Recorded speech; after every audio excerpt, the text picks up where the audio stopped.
group service revenue increased 2.3% to 37.5 billion rand. If we exclude the impact of mobile termination rates, then our group revenue would have been up 5%. Mobile termination rates did play a big role in the quarter and had as much as an impact of about R1 billion in the half. Had R1 billion impact in the half and a 600 million rand knock to the bottom line. I think the good news is that after this year, mobile termination rates will become a smaller part in our lives going forward. What was impressive as well was that we managed to grow group active customers to 13.3% to 61 million, of which 2.5 million customers came from our South African business and 4.7 million customers came from our international businesses.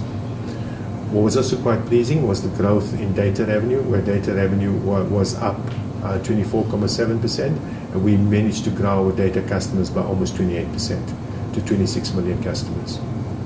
In South Africa, our service revenue declined minus 1.3%, and our revenue was flat.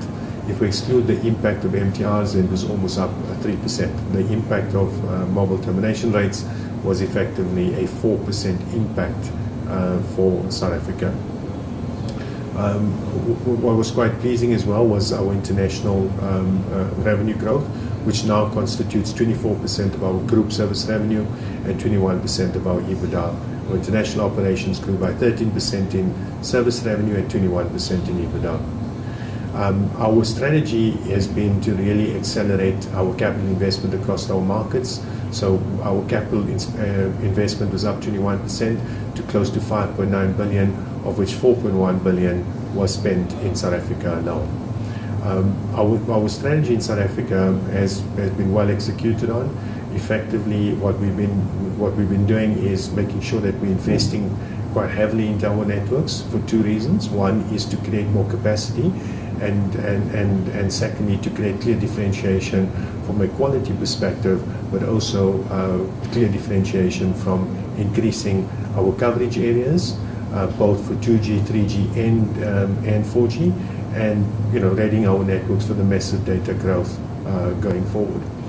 What we have seen is a decrease, and then obviously the strategy is to bring down pricing smartly, and we've managed to bring down pricing by 19% to an effective rate of 68 cents in South Africa, and then to offset that with a massive growth in data, and we've seen data revenues grow 21% and data traffic grow 75%. This is obviously premised off the capital investment that we're putting into the networks.